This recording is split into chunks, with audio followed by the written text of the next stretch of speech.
The Executive Director of the Environmental Rights Action Friends of the Earth Nigeria, Dr. Godwin Uyojo, has charged the Hydrocarbon Pollution Remediation Project HYPREP to expedite action on the cleanup and remediation of Ogoni land in Rivers State. He was speaking during a press briefing on the United Nations Environmental Program UNEP Assessment Report and Ogoni Cleanup Scorecard held at the FOEN International Secretariat in Benin. Talking about HYPREP's inaction, Ojo said, among others, that HYPREP was to take emergency relief measures to provide clean drinking water, placing signs near polluted wells and warning people not to drink the water, not to bathe with the water, and not to fish in it. As a temporary measure, water was trucked into communities, but this was halted in 2014. Signs were also posted at some riverbanks, but alternative water source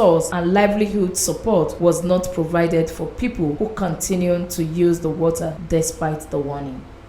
Ojo demanded for the conduct of a survey of all storage water wells that were found to be contaminated, inform people whose rainwater tested positive, establish a public health registry for the entire Ogoni land population to determine health trends and take proactive action, link the emergence of diseases that were not common in the Ogoni area. This has not been done, and the livelihood of any working being done on this item is almost near. This press briefing is focusing on the subject at hand, and it is on the cleanup and remediation of Ogoni by the Hydrocarbon Pollution Remediation Project, HYPREP. HYPREP is a unit under the Federal Ministry of Environment. As you know, and as part of those working with Environmental Rights Action Friends of the Earth Nigeria, we have since 2012 consistently provided annual independent monitoring reports on the status of the implementation of the recommendations proposed in United Nations Environmental Program, UNEP Ogoni Environmental Assessment Report, submitted to the Nigerian government on August 4, 2011. The UNEP report scientifically and specially validated the age-long claims of the people of Ogoni land that Shell and the Nigerian state had waged a systematic and genocidal environmental war against the Ogoni people in the quest to maximize profit from oil and gas extraction. Since 1993, over 4,000 Ogoni patriots have paid the supreme sacrifice, and several others have become eternally displaced or refugees in exile. So HYPREP was set up, as you are aware. HYPREP was to take emergency relief measures to provide clean drinking water, placing signs near pollution wells and warning people not to drink the water, not to bathe with the water, not to fish in the water, not to swim, not to farm in the water. And as a temporary measure, water was trucked into communities, but this was halted in 2014.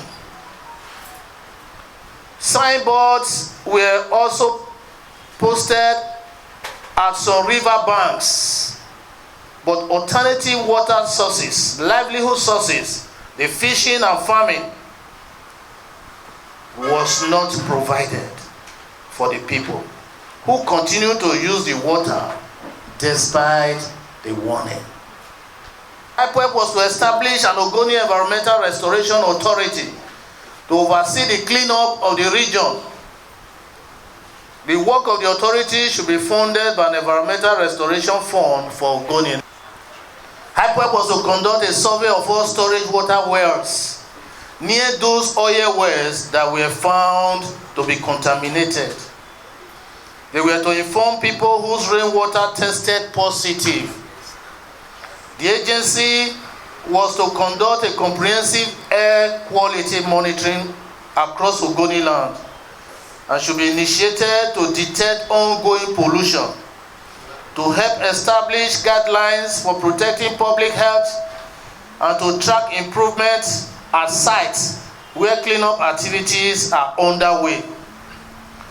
This has not been done and is unlikely to be acted on because the Nigerian government and SHEF feel that conclusions from this process may be used in litigation by victims. We were to establish a public health registry for the entire Ogoni population to determine health trends and take proactive action. They were to link the emergency of diseases that were not common in the Ogoni area. This has not been done, and the likelihood of any work being done on this item is almost nil. Installed an integrated water waste management facility and a center of excellence. This also was not done. The payment of $1 billion for cleanup and remediation in the first 5 years in a cleanup that will last 25 to 30 years is ongoing. The agreement between the federal government and Shell on the one hand and the Ogoni community on the other was for the contributing stakeholders to pay $200 million yearly for the initial 5 years, which started in 2019. But 4 years after the project launch, only $360 million has been paid, as confirmed by NNPC during a public hearing at the House of Representatives in Abuja in 2020. There is no update on whether further transfers have been made for 2021 or 2022 as we speak. HYPREP was to ensure a campaign to end illegal oil-related activities and raise awareness of the disproportionate environmental footprint of artisanal refining and provide alternative training, employment, and livelihood incentives. In that report, $10 million was budgeted for this in the UNEP recommendations.